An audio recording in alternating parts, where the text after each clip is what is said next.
नमस्कार दोस्तों, स्वागत है आपका ट्रिकी मैथ में। जैसा कि पिछले वीडियो में एक मेरे भाई ने कमेंट करके मुझसे ये रिक्वेस्ट किया था कि प्लीज़ सर एयरफोर्स पे भी एक वीडियो बना दीजिए। तो चलिए, ये वीडियो उस भाई के लिए है जिनका नाम है प्रफुल्ल किशोर। तो मैं आशा करता हूँ आप ये वीडियो देख लेंगे प्रफुल्ल जी।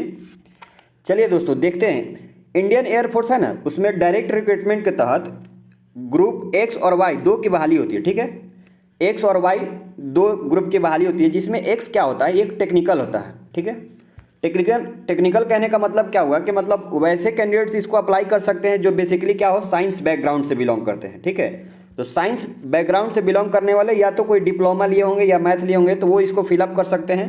ये सारा जो होता है एग्जाम क्या होता है, +2 लेवल पे होता है। ठीक है, और एक वाई होता है जो इसको आप नॉन टेक बोलते हैं। तो चलिए, इस वीडियो में एक्स यानी कि टेक्निकल जो ग्रुप है उससे संबंधित जो एग्जाम में क्वेश्चन पूछता है, अक्सर बार बार जो क्वेश्चन पूछता है उसकी कुछ प्रैक्टिस करते हैं। चलिए, इस वीडियो को स्टार्ट करते हैं। ये तो फर्स्ट क्वेश्चन आपके स्क्रीन पर आ गया है, इसको आप बनाने का कोशिश कीजिए।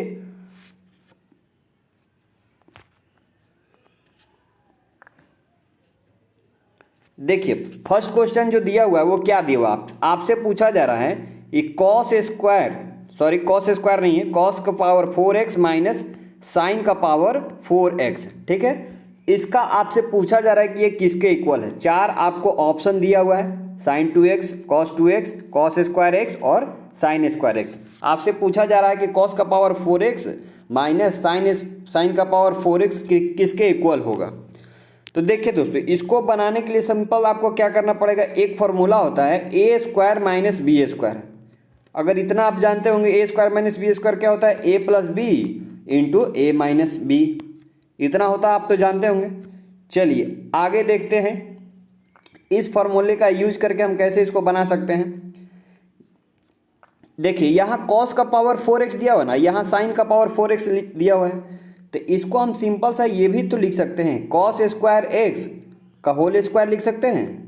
तो ये कॉस का पावर 4x हो जाएगा। इसको साइन का पावर 4x को लिख सकते हैं, साइन स्क्वायर एक्स का होल स्क्वायर लिख सकते हैं। तो यहाँ हमारा आ गया ना, ए स्क्वायर माइनस बी स्क्वायर आ गया।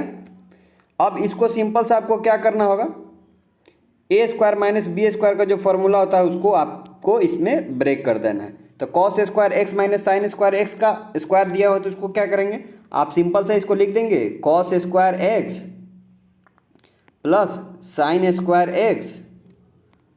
चलिए, इसमें नहीं होगा, आगे देख लेते हैं।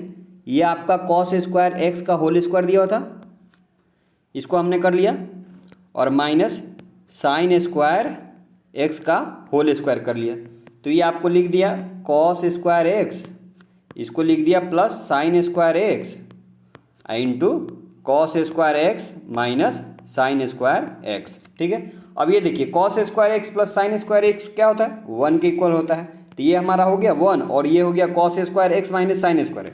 तो आपको पता होगा cos square x minus sine square एक आइडेंटिटी है जिसका वैल्यू होता है, क्या होता है, कॉस 2x के इक्वल होता है, कॉस 2x के इक्वल होता है। अगर नहीं पता है तो देख लीजिए, cos 2x का वैल्यू क्या होता है, cos 2x का वैल्यू क्या होता है, 1 माइनस 2 साइन स्क्वायर एक्स भी होता है। तो इसको आप सॉल्व करेंगे तो इसका वैल्यू आ जाएगा क्या, cos square x minus sine square x के इक्वल टू आ जाएगा। तो आप सिंपल सा यहाँ पे इसको क्या किया, पुट कर दिया, cos square x minus sine square को लिख दिया cos 2x। तो हमारा जो आंसर आ गया क्या हो गया, cos 2x आ गया, जो कि सेकेंड ऑप्शन में दिया हुआ है। ये क्वेश्चन सॉल्व हो गया। चलिए देखते हैं अगला क्वेश्चन। नेक्स्ट क्वेश्चन आपसे पूछा जा रहा है, find the domain of sine inverse 3x। मतलब ये साइन इनवर्स 3x का आपसे डोमेन पूछा जा रहा है। डोमेन मतलब क्या होता है कि जो कहाँ से, मतलब मिनिमम उसका वैल्यू और मैक्सिमम वैल्यू कहाँ एक्सटेंड करता है, वो आपसे पूछा जा रहा है।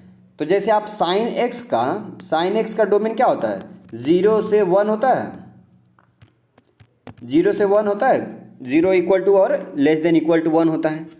तो यहाँ कहने का मतलब क्या हुआ, ये साइन इनवर्स एक्स है। ठीक है, तो सिंपल सा साइन इनवर्स एक्स है। ठीक है, तो साइन इनवर्स एक्स में ये जो एक्स होता है इसका भी डोमेन क्या होगा, 0 से 1 के होगा, 0 से 1 होगा।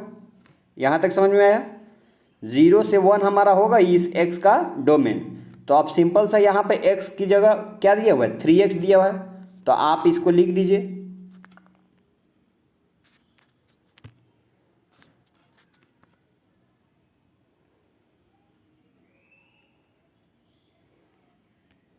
तो ये जो हमारा होगा 0 से 3x और लेस देन 1 होगा, ठीक है। अब इसको आप सिंपल सा सॉल्व करेंगे तो क्या होगा, x का आपका हो जाएगा 0 से x का वैल्यू जो हो जाएगा 1/3 के इक्वल हो जाएगा। तो डायरेक्ट आपका 4 नंबर आंसर हो गया। आगे देखते हैं नेक्स्ट क्वेश्चन। क्वेश्चन नंबर 3 आपसे क्या करें, क्वेश्चन नंबर 3 में आपसे पूछा जा रहा है the range of the data. बहुत ही आसान क्वेश्चन है, इसको आप विद इन सेकेंड देखते के साथ ही बना सकते हैं। और रेंज क्या होता है, देखिए रेंज जो भी होता है वो क्या होता है, आपका रेंज जो भी होता है वो मैक्सिमम ऑब्जर्वेशन होता है माइनस मिनिमम ऑब्जर्वेशन, ठीक है।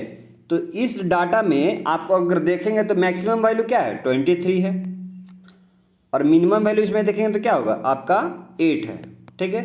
तो इन दोनों को सब्ट्रैक्ट कर लीजिएगा, वही आपका रेंज आ जाएगा। 23 माइनस 8 कर दीजिए, कितना हो जाएगा 15 हो जाएगा। तो सिंपल सा आपका सेकंड जो हो गया आंसर हो गया। चलिए नेक्स्ट क्वेश्चन पे देखते हैं। 4th नंबर क्वेश्चन आपसे क्या पूछा जरा देखिए, find the area of the reason bounded by the curve y = x²/2 line x2 और x = 0। पहले आप इसको देखिए, ठीक है। ये जो y = दिया हुआ है x²/2, ये तो पाराबोला का इक्वेशन है। आप अगर देखेंगे तो ये पाराबोला का इक्वेशन है। तो पाराबोला का इक्वेशन का कहने का मतलब क्या हुआ, ये y = x²/2 यानी कि इसका कुछ सिंपल ऐसे इक्वेशन बनेगा। अगर इसका वैल्यू अगर आप 0 पुट करते हैं,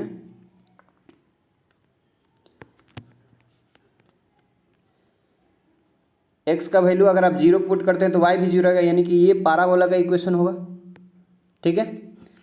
अब एक और लाइन दिया हुआ है x = 2, यानी कि x = 2 समथिंग यहाँ कुछ होगा, तो इसको आप मान लीजिए ये है, ठीक है।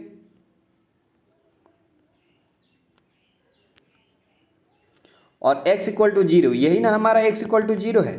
तो इन तीनों कर्व के द्वारा जो एरिया जो बाउंडेड होगा वो कौन सा एरिया होगा, ये आपका यही एरिया होगा। कितना एरिया इक्वल टू होगा, तो आप इसको कैसे निकालेंगे, यहाँ पे 0 है, ये आपका 2 है, ठीक है। तो अब ये तो ट्रायंगल है नहीं ना कि यहाँ से सिंपल सा कर दिया, एरिया निकाल दिया 1/2 बेस इंटू हाइट। यहाँ पे तो ये कर्व है, तो कर्व का एरिया निकालने के लिए हमको सिंपल से क्या करना पड़ेगा, इंटीग्रेशन यूज करना पड़ेगा। तो इंटीग्रेशन यूज करेंगे, y = दिया हुआ है आपका x²/2 दिया हुआ है। अब एरिया आप जो आपका निकालना है, तो एरिया आप क्या निकाल देंगे, इसका इंटीग्रेशन कर देंगे कहाँ से कहाँ तक, 0 से 2 तक, क्योंकि हमारा जो सेकंड कर्व था ये 2 तक दिया हुआ था। तो 0 से 2 तक इसका y का कर देंगे, यानी कि x²/2 dx कर देंगे इंटीग्रेशन।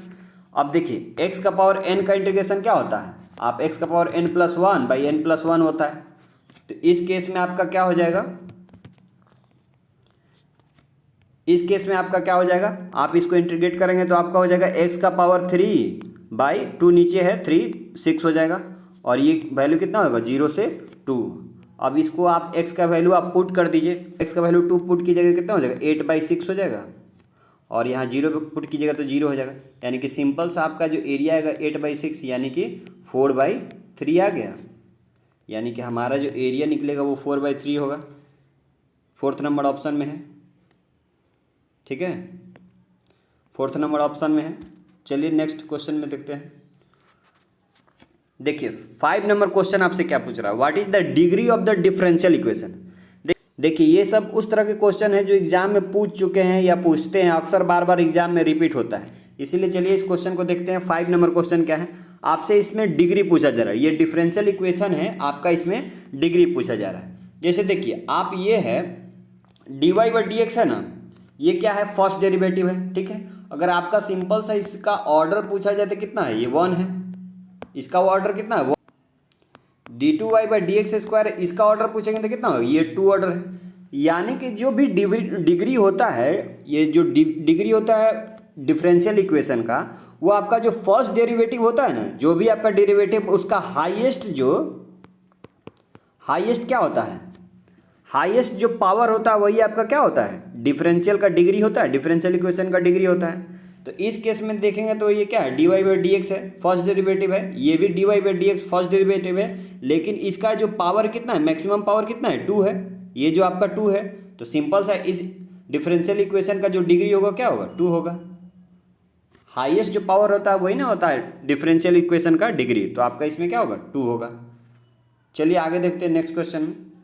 नेक्स्ट क्वेश्चन देखिए क्या है, the angle between the two line, एक लाइन दिया हुआ y equal to m1x plus c1, दूसरा दिया हुआ y इक्वल टू क्या m2x प्लस c2, ठीक है।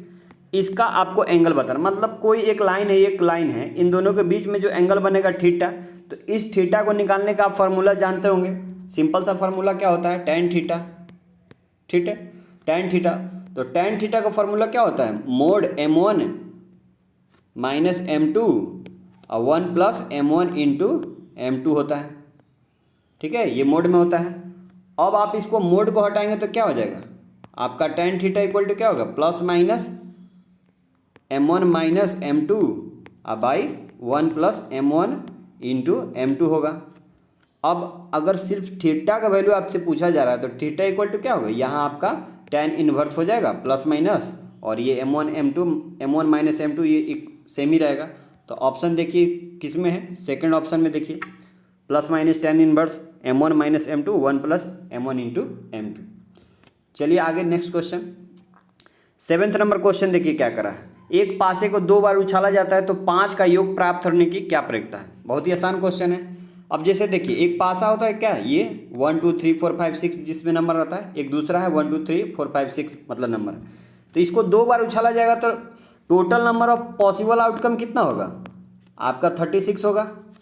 ये दो एक है 6 का, इसका स्क्वायर होगा 6 36। कि हमसे जो पूछा जा रहा है कि 5 का योग प्राप्त करने की क्या संभावना है, ठीक है।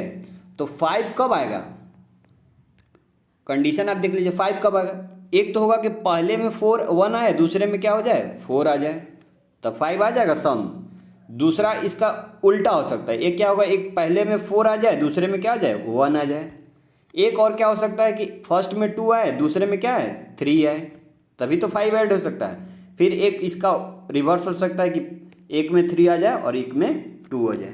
तो टोटल फेवरेबल आउटकम कितना आपका 4 हुआ, 1 2 3 4, तो टोटल फेवरेबल आउटकम 4 हो गया, और total number of possible outcome कितना है आपका 36 है। तो इसको आप कट कर दीजिएगा कितना 1/9, यानी कि 4th नंबर आपका आंसर हो गया। चलिए आगे नेक्स्ट 8 नंबर क्वेश्चन देखिए, द वैल्यू ऑफ, ये देखिए यहाँ पर दिख नहीं रहा होगा पिक्चर में, यहाँ i0 का पावर n दिया हुआ है, ठीक है, प्लस i0 का पावर n प्लस 1 दिया हुआ है, प्लस i0 का पावर n प्लस 2 दिया हुआ है, प्लस i0 का पावर n प्लस 3 दिया हुआ है। इसका वैल्यू पूछा जा रहा है, जिसमें i0 का वैल्यू क्या दिया, √-1, इमेजिनरी नंबर होता है i, इसको आयोडा भी बोलते हैं। तो चलिए इसको आप सॉल्व कैसे करेंगे, देखिए सिंपल सा इसको आप क्या करेंगे, n जो है ना, n की वैल्यू अगर आप यहाँ 0 पुट कर दो, ठीक है, आप n की वैल्यू यहाँ अगर आप 0 पुट कर देंगे तो ये क्या होगा, यहाँ i0 आ जाएगा, यहाँ i0 आ जाएगा, 0 पुट करेंगे तो i0 आ जाएगा, यहाँ अगर पुट करेंगे तो कितना होगा i² हो जाएगा, यहाँ आ जाएगा i3 आ जाएगा, और यहाँ i0 आ जाएगा, ठीक है। अब इसका सिंपल सा वैल्यू आपको पता ही है कि क्या क्या होता है, i0 का वैल्यू क्या होता है,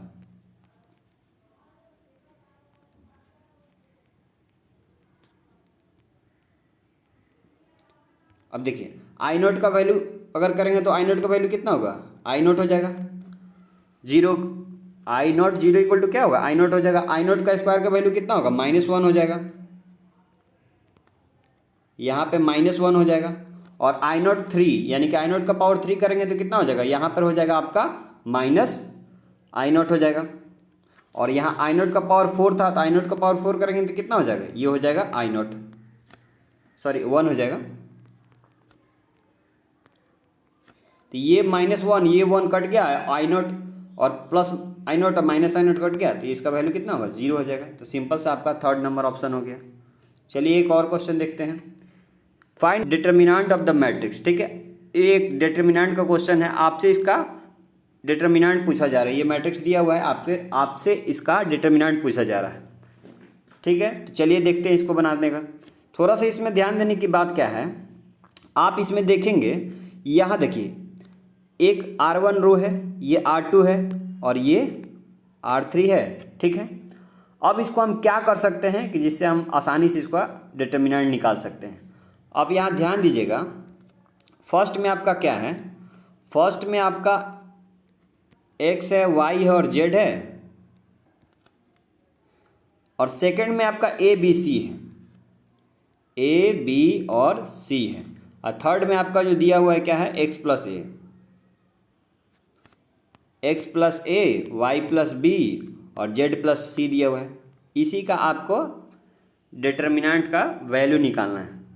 आप अगर सिंपल सा इसको रो को चेंज कर देते हैं, मतलब ये जो R1 रो है उसको अगर आप सिंपल सा चेंज कर देंगे R1 प्लस R2 में, ठीक है, तो यहाँ जो फर्स्ट वाला जो आ जाएगा वो आपका क्या आ जाएगा, वो x प्लस a आ जाएगा, और सेकंड में क्या आ जाएगा आपका हो जाएगा y प्लस b आ जाएगा, और z प्लस c आ जाएगा।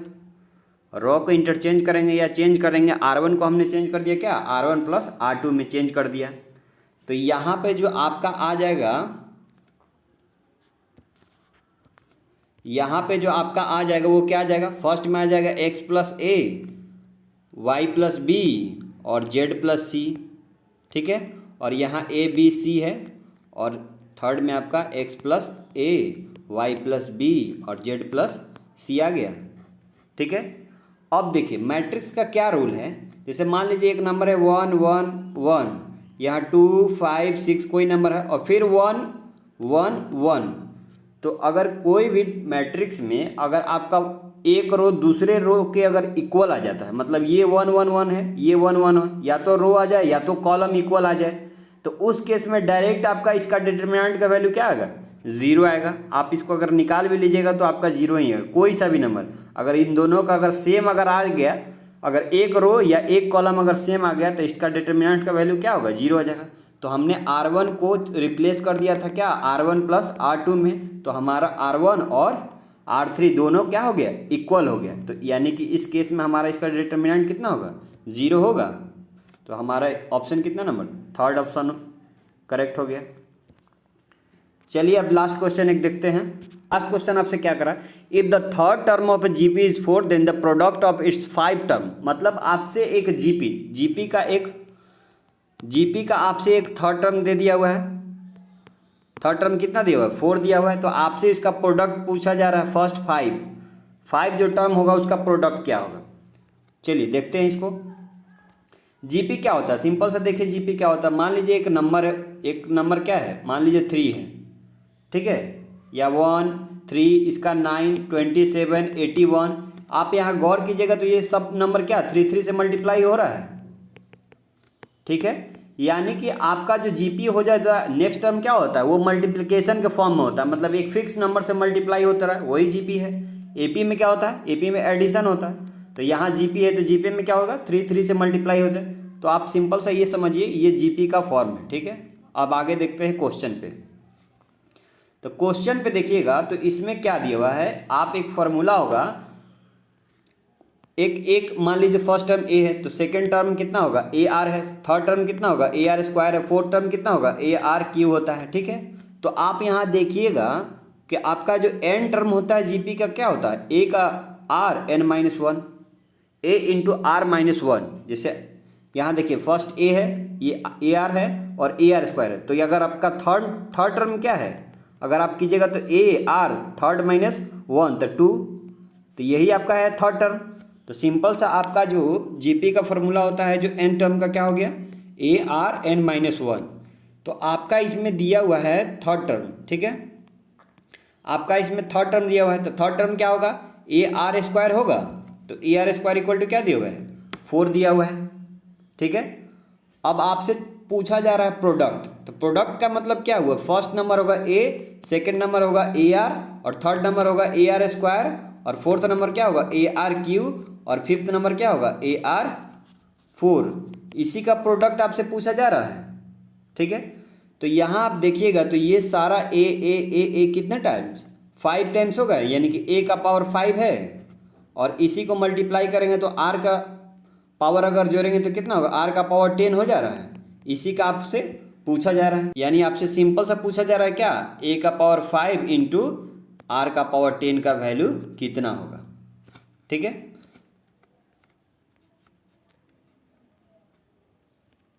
तो यहाँ देखिए a का पावर 5 इंटू आर का पावर 10 कितना होगा। तो इसको आप सिंपल सा ये नहीं लिख सकते हैं, a आर का पावर 2 का पावर 5 लिख सकते हैं, तभी ना ये a 5 हो जाएगा और a 10 हो जाएगा। और a आर का वैल्यू आपको दिया ही हुआ है, ये थर्ड टर्म दिया हुआ है 4, तो 4 का पावर 5 है।